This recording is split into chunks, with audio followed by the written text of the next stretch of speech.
All right. Welcome to the Monday, May 10th, 2021 Salina City Commission meeting. First, I'd like to start by confirming that the Kansas Open Meeting Act required notice has been properly provided. Yes. Thank you very much. And I'm out of time, so I guess we'll go ahead and adjourn. Would all those who are able please rise and join us in the Roll pledge? call. Roll call. I know this threw you, didn't it? It did. It It's did. great. You know, the timer goes off and I'm useless. So I'll be looking to all of the former mayors to keep me going here. Let's do a roll call, please. Mayor Hodges, Here. Commissioner Davis, Here, Commissioner Hoppick, here. Commissioner Ryan. Aye. Here. I've thrown you. I'm Yeah. sorry. Could be a dangerous. Trying to make it easier. Thank you. As my dad used to say, it'll be by jerks and jolts today, but we will get through. If those who are able would please rise and join us in the Pledge of Allegiance and for a moment of silence.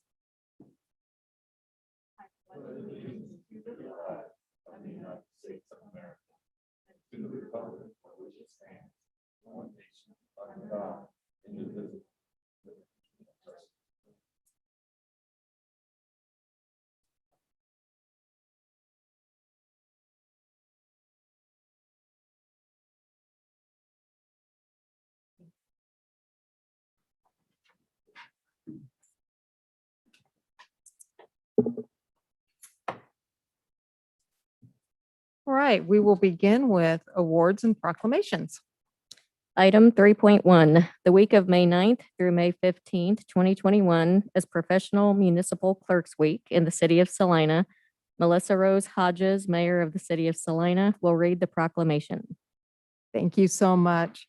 I'm so pleased to recognize the 53rd Annual Professional Municipal Clerks Week from May 9th to May 15th, 2021.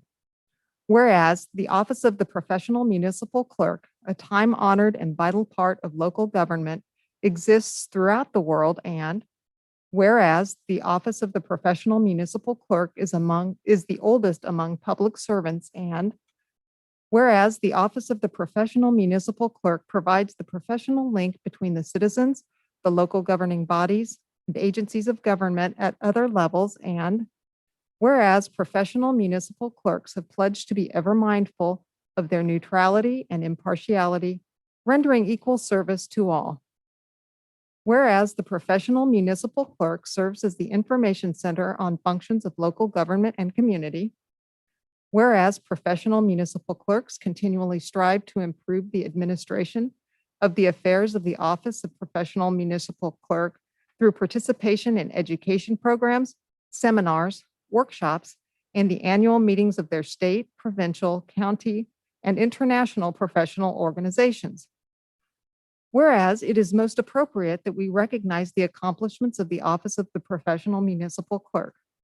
Now, therefore, I, Melissa Rose Hodges, Mayor of the City of Salina, do recognize the week of May 9th through May 15th, 2021 as Professional Municipal Clerks Week in the City of Salina, and further extend our appreciation to our professional municipal clerk, Giovanna Rutherford, and to all professional municipal clerks for the vital services they perform and their exemplary dedication to the communities they represent. Dated this 10th day of May, 2021. And I just wanted to welcome our new city clerk, Giovanna Rutherford, and to thank her predecessor, Shandy Wicks, who set the bar high. And I have no doubt that Giovanna will meet and exceed that bar.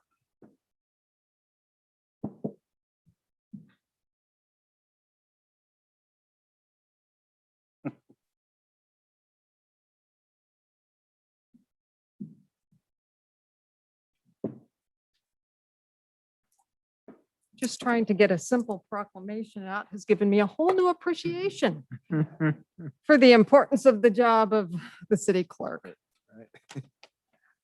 We'll proceed to Citizens Forum. Citizens Forum is an opportunity for citizens to come to the podium and ask questions, share opinions about anything that's not on today's agenda. I will thank you in advance, those of you that are here today, regardless of how you feel, for respecting our mask ordinance, and I would encourage you to keep it in place when you approach the podium. And with that, I would like to invite anyone who's here in person to come on up. And then we will turn to people who are online.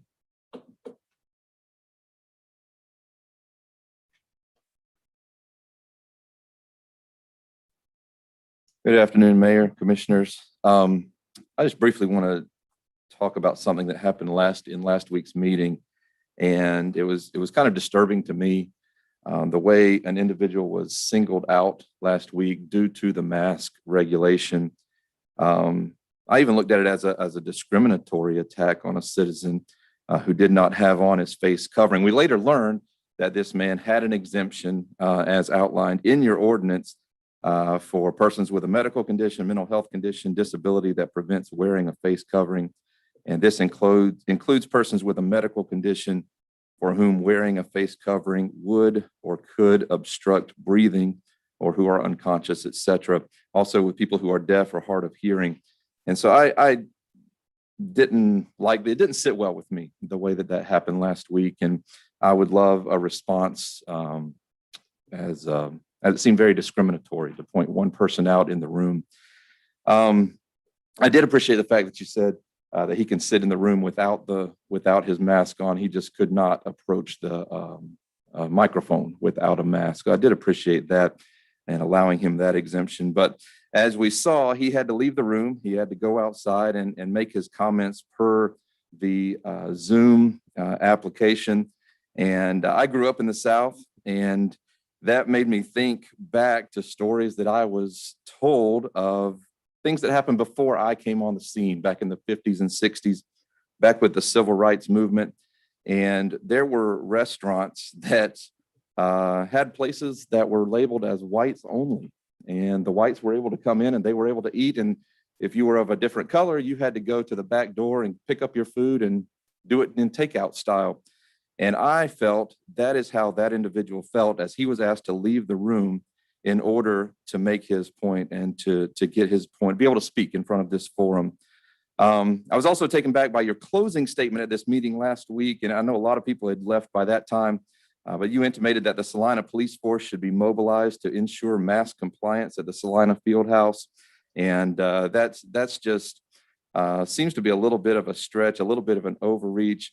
The reason that there are compliance issues in Salina and in Saline County is because so many businesses and families and gatherings of people are just over this idea of masks. And even with the picture circulating around social media with Commissioner Davis outside as well, we're just done with masks, and it's time for that to be repealed. It's time for it to be moved on from. Again, I'll bring up Benjamin Franklin's statement: those who would give up essential liberty to purchase a little temporary safety deserve neither liberty nor safety. And again, Mayor Hodges, I would appreciate some type of explanation as to what I felt was discriminatory to this individual last week. I don't like that beeper either, just so you know. I would love it if we could have the timer without the beeper. I don't know if that's even a possibility or not. In regard to the policy to ask people to wear masks here in the city commission room, and particularly when approaching the podium to speak, I did, through Deputy City Manager Jacob Wood, reached out with legal counsel, and we established the parameters where doing that is appropriate in terms of my position as the presiding officer at this meeting. And I think maybe, I don't know if it's the most accurate analogy that I could make, but it was one that was understandable to me. When a store makes a policy, say Menards, that you must be masked to come in, and they do provide accommodations so that you can still shop at their store and have your purchases delivered to your car or whatever. That's that was how I understood it. And I may not be explaining it correctly, but And that's where we stand. So thank you. I appreciate you bringing that up. And if it would be helpful, I'm happy to have, I don't want to put City Attorney Greg Bankston on the spot or Deputy City Manager Jacob Wood, and I don't want to belabor this too much. But at any rate, that's the answer to your question. And if you gentlemen have anything you'd like to add? And if not, that's fine too. I'm fine. Yeah, to I move think along. the way that you explained it is correct. You as the mayor you're the presiding officer. We have rules of procedure. So you have said that you would prefer people to wear masks when they're in this room, and you have the authority to do that as the mayor. So it's a separate and aside from the mask mandate. There is an exemption in the mask mandate. So we're not using the exemption from the ordinance in this setting. We're using a different set of rules and procedures that the city commission follows. So if that all makes sense. So would Thank that you. mean the exemptions are not applied at this setting? Mr. Bankston.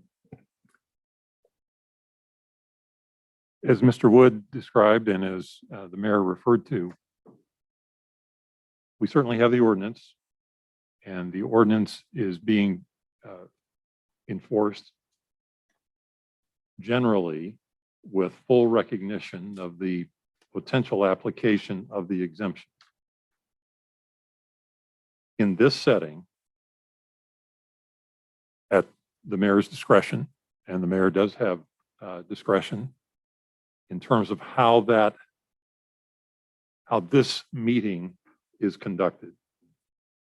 And in this meeting, we have to be watchful always for open meetings compliance. And in this particular circumstance,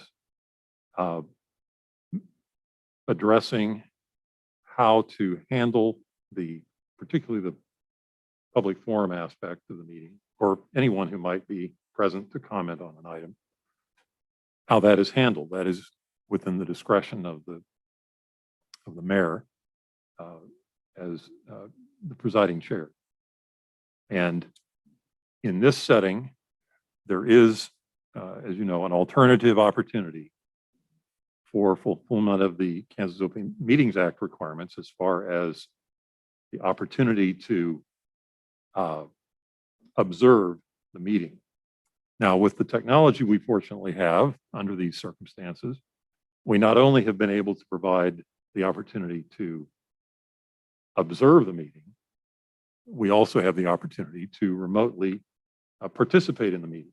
And by that mechanism, and that's what I understood the mayor to be alluding to, in making provision for that opportunity, coupled with the mayor's discretion in terms of the requirement of the use of the masks in the room during the time of while this meeting is being conducted, are the distinguishing factors than if it was a matter of law enforcement addressing enforcement of the ordinance in any other context. Thank you, Mr. Bankston. I appreciate the explanation. Is there anyone else who would like to speak? Jerry Welch, Salina, Kansas. I tested positive for COVID in early December. I had a fever for 10 days. I had faithfully worn a mask when it was mandated, and I still got COVID. 85% of the people who have contracted COVID have been faithful mask wearers. Dr. Fauci spends a lot of time in front of the microphone and not a lot of time in the lab. Apparently, he doesn't follow his own advice. He and the CDC, the World Health Organization, and others have flip-flopped many times on this issue. Every time he gets on whatever program it is, he says something a little bit different. Now, it's not a matter of health. It's a matter of control and tyranny. It's a matter of how far we can be pushed and controlled and how many rights we're willing to surrender. We have flattened the curve. There aren't a lot of people in the hospital overwhelming the system. Cases are down. I respectfully request that you get rid of the mask mandate. We are adults. We are sensible enough. If we've had the shots, which I have, we can go around and not infect other people. If people want to wear a mask, they can wear a mask. If they don't want to get the shots and feel they want to be protected, even though 85% of the people who have been mask wearers still get it. I just think it's time to stop the mask mandate. Thank you. Thank you, Mr. Welch. And I would note that we will be revisiting this at the May 24th meeting in 2 weeks. Commissioner Dalton, Salina. You can pull the mask mandate. Walmart, Dillon's, Menards, everybody that owns their property that's not public property still has the right to require masks within their facility. This was all brought on because of Mayor Hodges.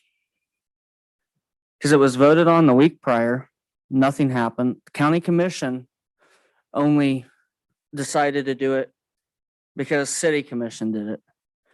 And I do not see this mask mandate ending until 2 or 3 of you guys remove Melissa from the mayor position. This is ridiculous. There is hardly any towns that have the mask mandate in Kansas. Wichita doesn't. Their numbers went down.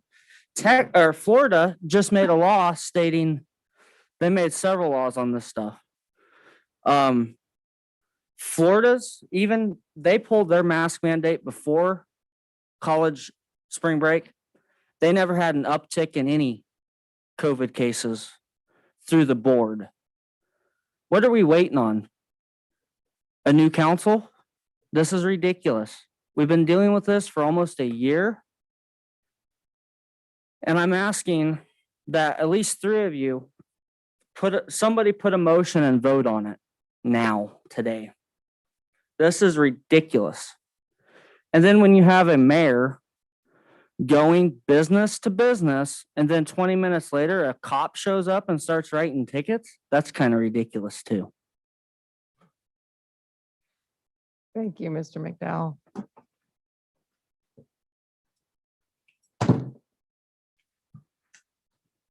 Norman Mantle, Salina. Why do we have laws if we don't follow them? This is a joint building between the city and the county. Does the county ordinance take precedent over the city ordinance? The city is just a tenant in this building. You don't own it. I think the county ordinance takes precedent over the city ordinance. So why do we have laws? You don't follow them. Thank you, Mr. Mantle. Is there anyone else who would like to speak? I will. Mayor Hodges, we do have one online. Gotcha. All right, we will turn to the online folks now. Miss and- Ward, you should have access now.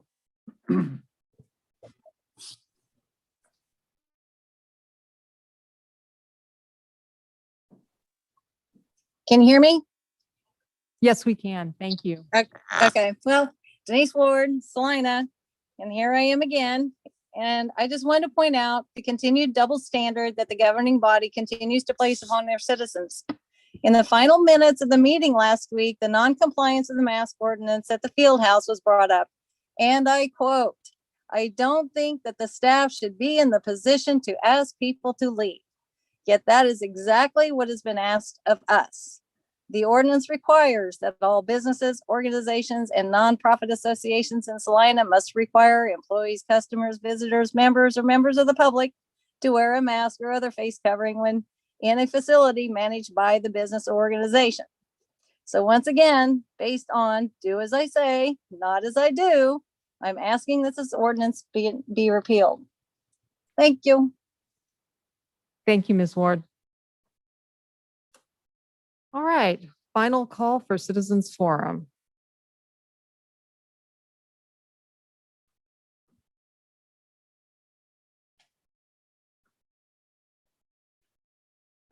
Ken Ritz from Salina.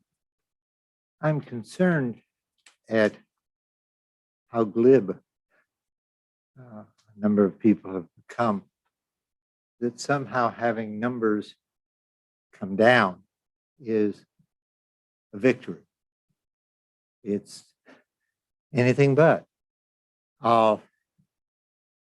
And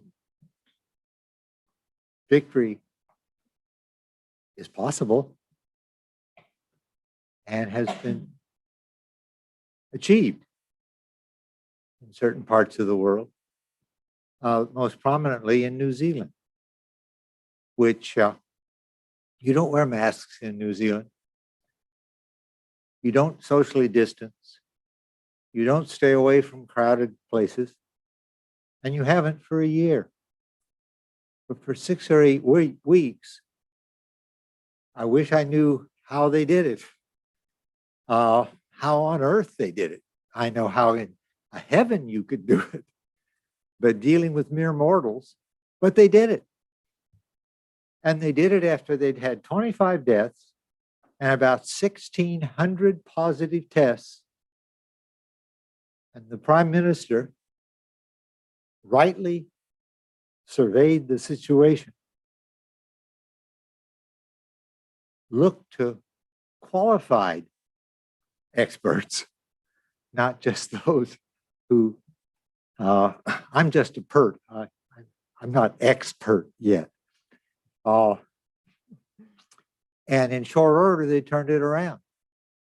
And they had to do it in short order, and she understood this.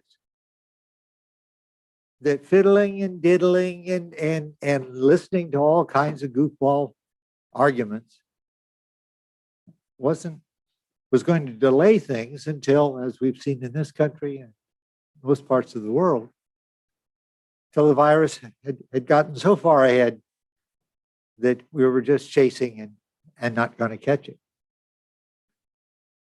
And there's a real danger in this delaying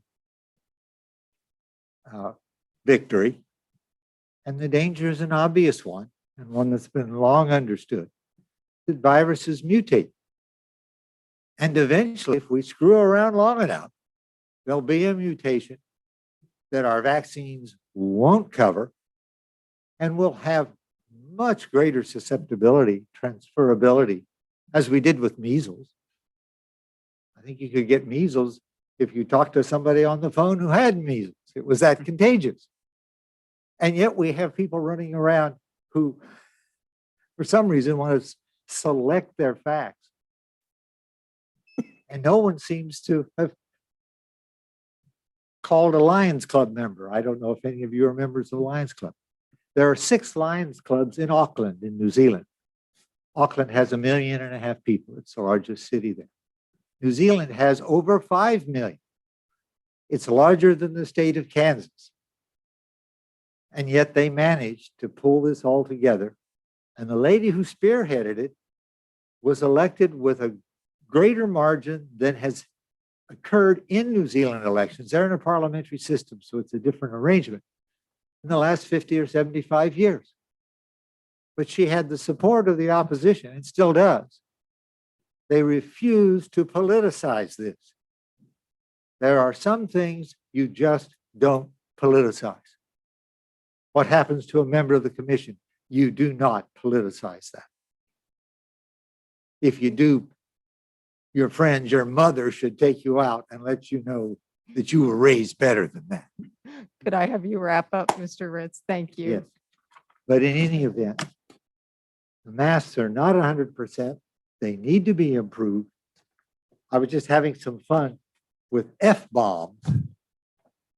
But there's 3 other things we can do, and I'll be very quick about this, and we're not doing. We're doing the face part. It's face, floor, furnace, and fresh air. We're not, there are no air purifiers in this room I haven't seen any. I've given some businesses air purifiers. Our furnace filters. I talked with the man that runs this building. He had no idea what I was talking about MERV ratings and all the rest. He had no idea what filters were. He's in charge of this building. He had no idea what filters were here. He seemed concerned. He asked me, well, what is a good MERV number? So I told him 12 or better Maybe and that, fresh air. right. And so I have no idea if the air that we're breathing in this room is fit to breathe or not. I, And that I should be will, the I first will concern of follow the up commission. with, So anyway, I will we- follow up with yeah, the we building really- authority superintendent. and Thank you. why would the governor get kicks out of making people wear masks? That's just silly. Whether she's right or wrong, that's not what they're doing. They're just doing their darndest. Thank you. And you are too. Oh, thank you, Mr. Ritz. Is there anyone else who would like to speak? All right, with that, we don't have any public hearings or items scheduled for a certain time, so that will bring us to the consent agenda. Item 6.1, approve the minutes of May 3, 2021. Item 6.2, approve resolution number 21-7959, appointing members to the Library Board and Housing Authority Board. 6.3, approve resolution number 21-7950, setting June 28, 2021 as the public hearing date for the dangerous structure located at 823 Spruce Street. And item 6.4, authorize the city manager to sign a request from the Kansas Department of Revenue to exchange 2021 federal funds per the KDOT master agreement. Are there any items that a commissioner would like to pull off the consent agenda? And if not, I will take a motion to approve the consent agenda. Mayor Hodges, I move we approve consent agenda items 6.1, 6.2, 6.3, and 6.4. Second. We have a motion and a second to approve the consent agenda as presented. I do have a question for staff. Do we, because we have participants via Zoom, do we still continue with roll call, or can we just proceed with our normal ayes and Yeah. our normal Well, verbal? I think the reasoning for the roll call was so that those that couldn't discern otherwise could. Okay, tell, all right. so. Well, then we will continue to have a roll call then. All right. Commissioner Davis, Aye. Commissioner Hoppick, Aye. Commissioner Ryan, Aye. Mayor Hodges. Aye, that motion passes 4-0. Item 7.1. Item 7.1, approve resolution number 21-7951, amending fees in the 2021 comprehensive fee schedule related to automated sanitation fees. Good afternoon, Mayor and Commissioners. Debbie Pack, Director of Finance. The item brought forward to you today is an amendment to the 2021 comprehensive fee schedule related to the automated sanitation fees. As we begin preparing for automated sanitation to go into effect mid-July, staff has brought forward an amendment to change the fee for an additional cart. As you know, when we go to automated sanitation collection, citizens will no longer be able to leave items outside the bin or on the street or next to the bin because there won't be a person there to pick them up. And for that reason, we're asking that fee be significantly lower than the current fee for an additional cart, which is $17 a month. Staff is recommending a $2 a month per cart extra additional cart fee. Currently, there's no charge for you to leave that trash outside the bin. So it is an additional fee if you were leaving that charge outside your bin, but you would need an additional cart to do that now. I'm not going to go into the details, but I do have staff here if you have specific questions about the fees or the process. Resolution number 217951, as proposed, would amend the comprehensive fee schedule, adding a second cart fee for sanitation. Your options are to approve that resolution, make amendments to that resolution, postpone consideration, or not approve that resolution, which would leave that second cart fee as it is now. If you have any questions, we'd be glad to answer them. Any questions for staff? I have a quick question. I just don't want Jim to be able to sit back there all day and That's right. hide from us. Yeah, I heard him say he was just gonna hide back there, so. I tried. Yes, sir, Currently, do we charge for a second cart? we do. And what does that charge? It is a monthly fee rate. So a second cart cost an additional monthly fee of $17 per month. Okay. And yard waste carts, were those paid up front or are those a monthly fee? I couldn't remember. You did. I have two of them. I should know the answer. Well, I do too, and I happen to know the answer to that. There was a $50 upfront fee for the card itself, and then there was no Okay. weekly charge. Yeah, we don't have a follow-on charge. Okay. I know that. And the third one is individuals can still call for special pickups like they do now. Yes, sir. Yeah, just can't put, okay, thank you. It's easy. How many gallons are the carts that we use now? The carts that we use now are,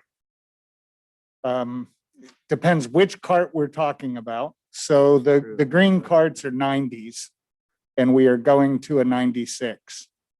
Some customers have yard waste carts, which are 65 gallon. And we do have some carts that are in the system, our replacement carts, which are 95 gallon. Right, so the new cart would be about the same size. If Close. a customer has a green cart presently, it will be a green trash cart, it will be 6 gallons more. And obviously significantly more than the yard waste carts, And the reason I'm asking, or significantly less. right, Yeah. to see if through some educational process, and I know there's gonna be a whole educational rollout, but Yes, sir. to have folks now start getting used to the idea that everything needs to be in a cart. Yes, sir. And because a lot of times the stuff that's not in the cart is very easily recyclable stuff. Boxes and, well, mainly boxes. But this would be a good time for folks to realize that what's not in the cart, you got to carry back into your house when you get home that day.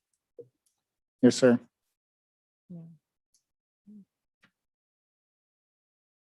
Anything else for Seth? No? Okay. Thank you Thank very you. much, Mr. Twitch. Do we have any questions or comments from the public? All right. And I don't see anyone online, so we'll bring it back to the commission for further discussion or action. Mayor, Commissioner Ryan here. I move we approve resolution 217951 as proposed, amending fees in the 2021 comprehensive fee schedule, adding a second cart fee for sanitation.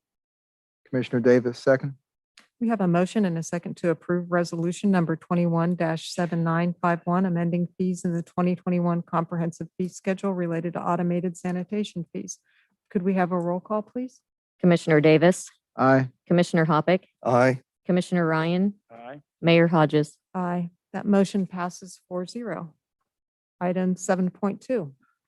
Item 7.2, consider purchase of 2021 vehicles and equipment and authorize city manager to sign contracts with selected vendors. Thank you again, Mayor and Commissioners. Debbie Pack, Director of Finance. This is about the third or fourth time we've come before you with vehicle bids, and these particular bids are actually items that you had approved previously for us to go out for rebid for different reasons. Either they didn't meet specifications or they didn't receive bids. So today we have 3 items bid. We have one that was bid under budget and is being recommended to be awarded as such as bid. We have one item for a field groomer that is being recommended to be awarded to a bid that is not the low bid because the low bid did not meet specifications. And the third bid we are recommending is to award the bid to a bid that is over budget due to the fact that it was the only bid we also received on that particular item. As you can see by the fiscal note, all of the funds that have been purchasing vehicles and equipment have come in under budget to date. There are a couple of those funds that still have some items out. but the items that are out are significantly lower in dollar estimated value than what's left in the fund for those particular items. Under commission action, we have summarized those recommendations, which are to award the bid to Long MacArthur for the half-ton extended pickup for $25,480.84. To recommend the bid to ABI Attachments for $21,000 for the field maintenance groomer, and to award the bid to Professional Turf Products for $60,313.77 for the 5-foot mower. Your items today for consideration would be to approve the purchase of the bids and authorize the city manager to sign contracts with the selected vendors, to approve these purchases with any amendments that you might see fit, postpone the consideration of these purchases, or not approve these purchases, and give us direction as far as what you want us to do with these particular items. I do have staff also available. I always have somebody back there to answer any questions. If you have any questions about the bids, the bid process, or any of the items that are being presented today. Thank you, Ms. Pack. Are there any questions for Ms. Pack or for staff? Nope. Nope. All right. Getting off easy today, Ms. Thank you. Pack. Thank you very much. Are there any questions or comments from the public? All right. With that, I'll bring it back to the commission for further discussion or action. Mayor Hodges, I move to approve the purchase of 2021 vehicles and equipment as recommended, authorize staff to proceed with purchases, and authorize the city manager to sign contracts with selected vendors. Second. We have a motion and a second to approve the purchase of 2021 vehicles and equipments as recommended. Could we have a roll call, please? Commissioner Davis, Aye. Commissioner Hoppick, Aye. Commissioner Ryan, Aye. Mayor Hodges. Aye. Motion passes 4-0. Item 7.3. Item 7.3, North 9th Street Bridge Project number 70032. 7.3A, approve resolution number 21-7960, increasing the temporary note general obligation bond authority for the 9th Street Bridge Project to $2,500,000. 7.3B, award bid for project number 70032, North 9th Street Bridge Replacement to A.M. Coren and Son, Inc. in the amount of $2,214,673.64 with a $76,440 construction contingency for a total project authorization not to exceed $2,291,113.64 and authorize the city manager to execute the contract. Thank you. Questions for staff? Oh, I'm sorry. Mr. Stack, I almost just totally, I think you I would. be fine didn't with see you that. in the room and I just almost zoomed right past you because it's been that kind of a meeting. Thank you, Mayor and Commissioners, Madam Mayor and Commissioners. This is a project for our bridge replacement that we've been working on for a while. And basically make sure I get to my right spot here.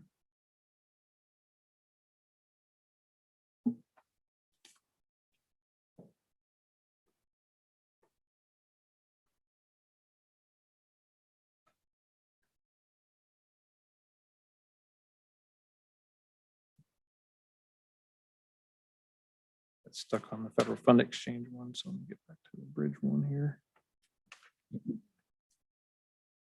First of all, we have to, looks like our first item is to amend the resolution for this bridge.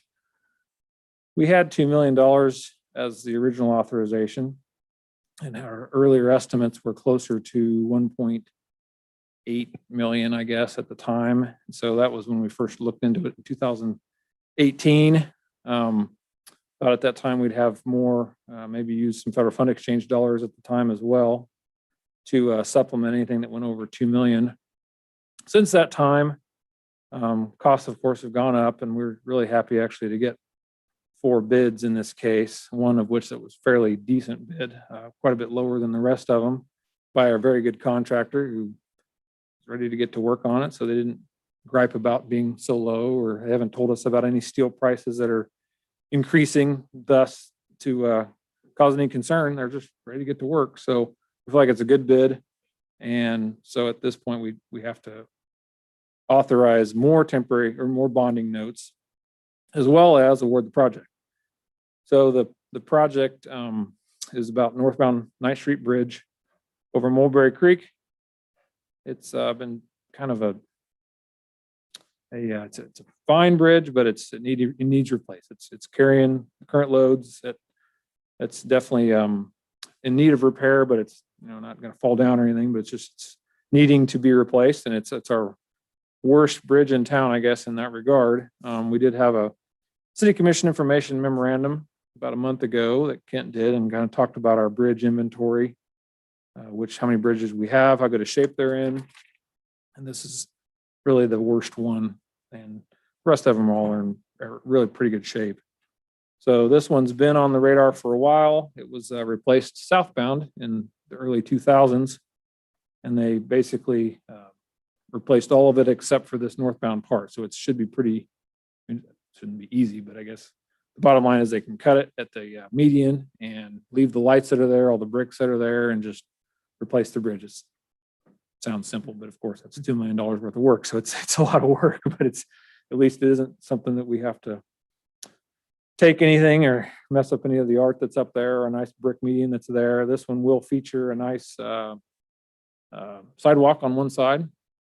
It's not easy to connect North Salina with the city, but it's something that we're starting with here, and eventually we believe it will be connected at some point with a trail or a sidewalk of some sort. And this is a good start to that.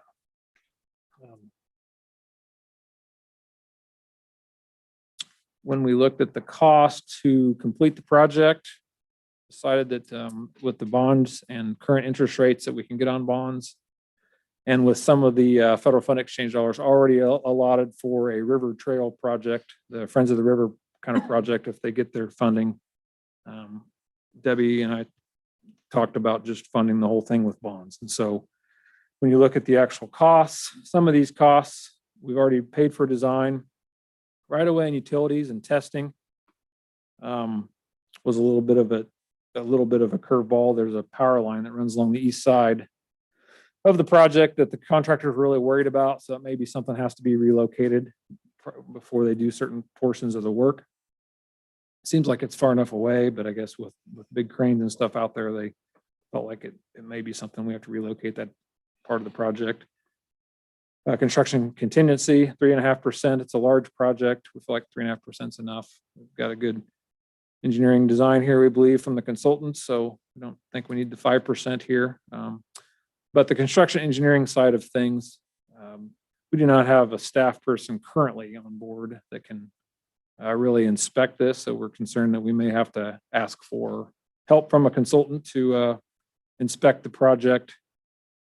Certain aspects, some of the aspects are normal, and our normal inspector can kind of handle, but some of the nuances of a bridge construction are just unique enough that we only do one every 10 or 15 years, or I guess our last one was Greeley Bridge. So that one wasn't that long ago, but don't do a lot of bridge inspections. So we thought we probably need some help on that. So anyway, that's why our construction engineering is a little higher than normal. So I guess I will stand for questions. Any questions for Mr. Stack? I don't have a question for you, Mr. Stack, but I think I might have a quick one for Ms. Pack, if that's okay.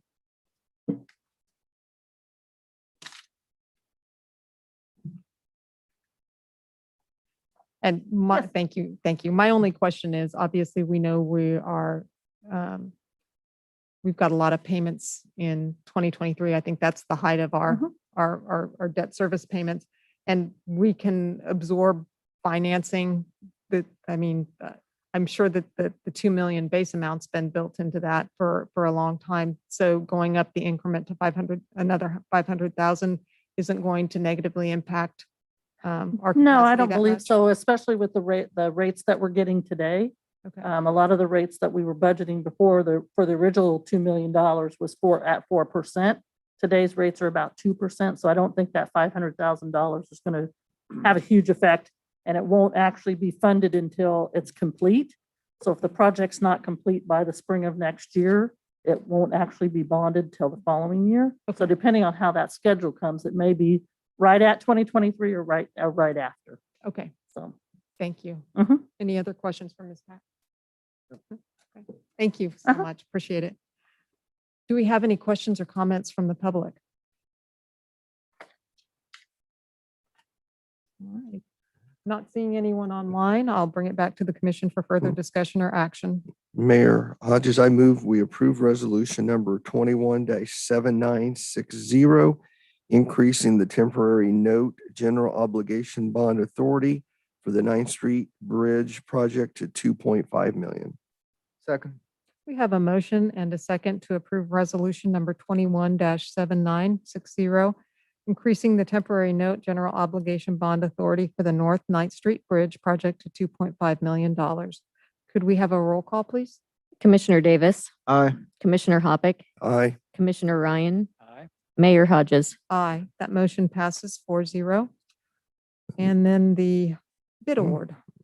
Mayor Hodges, I move that we award the bid for project number 70032, northbound 9th Street Bridge replacement to AM, I guess that's Coron and Son Inc. in the amount of $2,214,673.64 with a $76,440 construction contingency for a total project authorization not to exceed $2,200,000. Doesn't seem like that adds up, does it?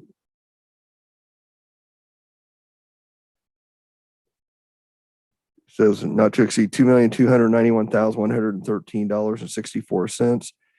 And the city manager to execute a contract with AM Cohen and Son Inc. upon fulfillment of all prerequisites under the bid documents. One clarification, we should include the contingency fee of 76.4. I have a hole punch right through the. I looked up above and Oh, said yeah. 440, so that's what 440, I. yeah. Oh. Yeah, Okay. That's in that total 2,291,000 number. Oh, that is, okay, Yeah. thank you. In that case, second. We have a motion and a second to award the bid for project number 70032, the North 9th Street Bridge replacement to AM Cohen and Son Inc. Could we have a roll call, please? Commissioner Davis, Aye. Commissioner Hoppick, Aye. Commissioner Ryan, Aye. Mayor Hodges. Aye. That motion passes 4-0. We don't have any development business. Are there any items under other business that Commissioner would like to bring forward? Just one. It's doesn't require any action on our part, but anticipating that there may be action on our mask ordinance soon, I would just encourage anyone at home who is thinking about getting vaccinated to do so. One of the reasons for extending this, at least in my mind, was to give those who recently were just eligible to get the vaccine to have a chance to get their vaccine and their second vaccine. The illness is not dead now. For what I do for a living, I'm going to be more likely to see it than I hope any of you all are. But I've had to don several rows of plastic in the last week to 10 days to see people who are still getting sick. So if anyone is thinking about getting vaccinated, this would be a good time to do it. Thank you for that reminder. And if you are looking for a source of the vaccine, you can go to Salina County's website and there is, it'll direct you to vaccinefinder.org, I believe. And in real time, it'll show you where vaccinations are available. I'm sorry. I'm sorry. You may get ready to bring this up. But we received a message from someone connected with a baseball tournament at Bill Burke about running out of essential supplies in the restroom. And and I responded to him. I said, knowing our city manager, he's seen this because we've seen this letter, so I'm sure something is already being done to address it, but I did You tell him are that I would mention it at today's meeting. After the fact, I personally went and looked at the restrooms and had a conversation with staff and have reached out to the chamber as well. So we're within the limits of the building and the equipment and toilet paper dispensers and soap dispensers. We're trying to maximize our effectiveness and not let that happen again. Thank you. And no, I thank you because that strikes one of the things that I had on my list. Just real quickly, another citizen email that we received contained a link with some crime statistics. We received it from Tom Bell last Thursday. And I thought it made for some kind of interesting reading. And I just wanted to, if you haven't clicked the link and taken a look at it, I would encourage you to do so. I think that we would probably all acknowledge that there's some gaps in the data that were presented. For example, Topeka, Kansas City, Kansas, Overland Park, and Lawrence, it doesn't appear that they submit their crime statistics to the FBI. And what the link entailed was it took FBI crime statistics, it assigned different violations or different crimes, a certain ranking, a higher ranking for crimes against people versus crimes against property. And then it came up with an overall score weighted on violent crime per 1,000 residents. And the statistics that that Mr. Bell directed us to showed that Salina didn't score very well. And so at any rate, I think it's just something for us to keep in mind. And if we want to return to that at another point, we can. But I at least I told him that I would acknowledge it in this meeting. And I just wanted to make sure that if you hadn't had a chance to take a look at that link, that you did so. And then the only other thing that I have is the city commission replacement candidates. That consideration is going to be on our agenda a week from today. And I would like to remind anyone who's watching that the deadline to submit your expression of interest is at 5:00 p.m. on Wednesday. So if you've been thinking about submitting an expression of interest, I would encourage you to go to the city's website and get that filled out prior to 5 p.m. on Wednesday. And I just wanted to also extend an invitation to the interested applicants to attend the meeting. It might seem like kind of an awkward situation, having a bunch of different applicants there, but I think that awkwardness would be offset by the fact that our 4 votes to select that replacement will represent all of the citizens of Salina. And when each of us has run for public office, even those of us who first came to this body as appointees, we've all run for public office and we've developed policy statements. We've participated in forums and debates, and basically we had the opportunity to introduce ourselves to Salinans. And I just want the applicants to have that same opportunity to introduce themselves to the citizens that they'll potentially represent. So with that being said, if you're one of those interested candidates, please consider yourself invited to attend our meeting next week. And that's all I have. I promise this is the last thing. Yeah, we have one business in town that doesn't get as much recognition as, and I hate to even call it a business, but it's a very quiet source of fuel for our economy, and that's our local colleges and universities. And I went to K-State Polytechnic's graduation Saturday morning, and I didn't stick around for Salina Tech's. But just to see, the students graduating, and several of them actually have been hired here locally. And you realize just what a resource we have in these unique schools. And it's very much a part of our economic pipeline, not just for our area, but for the rest of the state and the country when you consider what K-State Polytechnic trains folks to do. It's very nice to be there. I mean, the city should be proud that we support them in any way that we can. Congratulations to all graduates, and yeah, hope that you'll find a bright future in Salina. I had two things real quick. One was, we talked about those who would put an EOI in for next week. Also, want everyone to know that anyone interested in running for city commission for the starting in January 2022, man, it seems like a long time, way away. You have till June 1st, I believe, to put in your application for that. So, and the other thing is we received an email about, we have a horse and buggy that's downtown some, and somebody seems to be making a deposit. Oh, thank you for that, because, And yeah, how do we address that? I know we don't have our downtown entertainment yet, and I'm not sure if it addresses it, but Yeah. from a health standpoint, All I got was the picture, so I didn't make the connection, but That's what it is. But we'll follow up in terms of outside of downtown arts and entertainment. I think we have. And I don't- ability to. I don't believe this individual uses the catch basket, I don't know what word Right. to use, that they use, and you'll see in Kansas City and stuff. So I think that needs to be addressed with the Yep, individual. we'll follow up on that. Okay.